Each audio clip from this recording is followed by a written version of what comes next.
विविध शहरातल्या टॉप 9 बातम्यांचा आता आढावा घेऊयात। इगतपुरीमधल्या अस्वली ते जानोरी रस्ता पाण्याखाली मुसळधार पावसाने शेतातही पाणी शिरलं। भात, भाजीपाला, फळं पिकांचं नुकसान भरपाई देण्याची शेतकऱ्यांची मागणी। लातूर शहराला पाणी पुरवठा करणाऱ्या पाईपलाईनला गळती, हजारो लिटर पाण्याची नासाडी। पाणी गळतीकडे पालिका दुर्लक्ष करत असल्याचा नागरिकांचा आरोप। पालिकेने लक्ष देण्याची नागरिकांची मागणी। लहान मुलांचा वापर करून गडचिरोलीमध्ये अवैध दारू तस्करी सुरू। गडचिरोलीमध्ये चंद्रपूर जिल्ह्यातून मोठ्या प्रमाणात अवैध दारू विक्री। गडचिरोली पोलीस विभागाकडून तपास सुरू।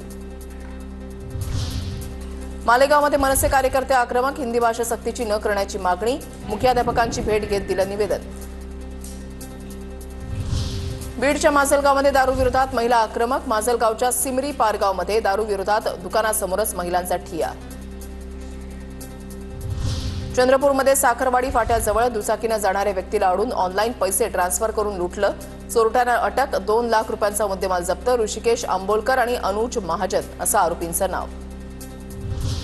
मुख्यमंत्री देवेंद्र फडणवीस आज जळगाव जिल्ह्याच्या दौऱ्यावर।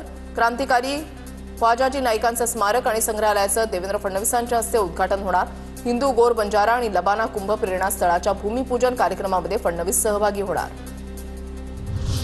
गोंदियाच्या कोर्णीघाट बाग नदी इथे पूर परिस्थितीबाबत रंगीत तालीम। जिल्हा आपत्ती व्यवस्थापन प्राधिकरणाचा उपक्रम।